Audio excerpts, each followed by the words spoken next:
jak Křemílek a Vochomůrka zmizeli drakovi. Jednou si Křemílek s Vochomůrkou nesli domů borůvkovou větvičku. U potoka si chtěli trochu odpočinout. Horké léto už potok málem vypilo. Mezi kamínky se lesklo jen pár kalužek a v tom Křemílek povídá: chudák rybička. Ležela tam rybička a ne dosáhnout k vodě. Vochomůrka si nabral z kalužky do čepice a rybku polil. Co se stalo, to se stalo. Z rybky je vodník. Taková nepředloženost, povídá. Chtěl jsem si užít rybí veselosti, jenže jsem si trochu víc poskočil a padl jsem na sucho. Mé jméno je Krapítko. A co prý je dlužen a začal v dlani přepočítávat rybí penízky. Křemílek s Vochomůrkou jen mávli rukou, zvedli borůvkovou větvičku a šli dál. Doma borůvky otrhali a dali si je na talíř. Ale v tom se všecko zatřáslo a borůvky se rozkutálely po světnici. Aby bylo ještě hůř, od rohu k rohu pukla podlaha. V puklině se něco vine a přikrucuje. Je to kořínek, povídá Křemílek, nebo provázek, hádá Vochomůrka. Nakonec za to popadli. Táhnou a vytáhnou z pukliny draka. Měl 3 hlavy a trojím hlasem povídá. Byl to dračí ocásek, vy chytráci. Nechtěl bys zase radši zpátky? Zeptali se Křemílek a Vochomůrka. Ticho, zamračil se na ně drak.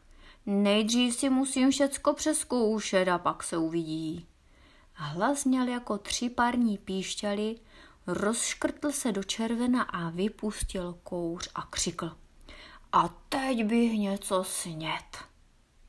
Křemílek s Vochomůrkou se tiše jako myšky rozeběhli po světnici, sezbírali rozházené borůvky na talíř a přistrčili to drakovi.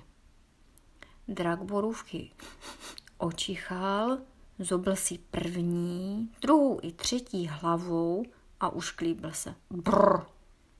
Jenže my nic jiného nemáme, povídá Křemílek. Jen dopověděl, dala se první hlava do smíchu a pošeptala druhé. Prý nic nemají, a druhá to řekla třetí. A tak si spolu chvíli šeptali a najednou vykřikli. I mají. První se mlsně olízla a očichává Vochomůrku, třetí polkla slinu a očichává Křemílka, druhá, ta prostřední, se ale navstekala. A co já? Ty nic, okřikla jí první. Nic, zařvala na ní třetí. Tak vy taky nic, zaburá celé jako hromobytí druhá, ta prostřední. A začali se prát. Rozškrtli se do červena, šel z nich kouř a byli do sebe jako železem. Křemílek a Vochomůrka už na nic nečekali. Vyběhli z chaloupky, přirazili za sebou vrátka a utíkají přes paseku. Byli už od pařezové chaloupky pěkný kus cesty, když se Vochomůrka ohlídl. Co vidí, to vidí. Jedna dračí hlava se za nimi dívá dveřmi, ta druhá oknem a ta třetí se protáhla komínem. A v tom všecky 3 vykřikli. Tamhle utíkají! A drak div nerozbořil chaloupku, jak prudce se z ní vylámal. Vyskočil si do povětří a letí rovnou za Křemílkem a Vochomůrkou. Ti dva běží, až se jim třesou ouška. Chtěli do lesa, ale doběhli k potoku. Je hluboký a žene se. Křemílek s Vochomůrkou jen vzdychli. A je to naše poslední vteřinka. A just není, zavolal na ně vodník Krapítko, co tam seděl na vrbě nad potokem. Protože teď do toho řeknu slovo já. Pořádně si držte nosy, ať si do nich nenaberete. Seskočil z vrby, nabral si na dlaň Krapítek vody a foukl ji přes potok. Potok zahučel, stoupl ještě o 6 kolíků a všechno je jedna jediná hladina.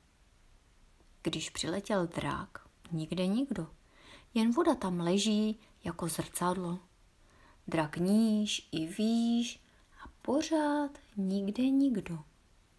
Drak udělal na vodu 3 tak vzteklé obličeje, že se vylekal sám sebe.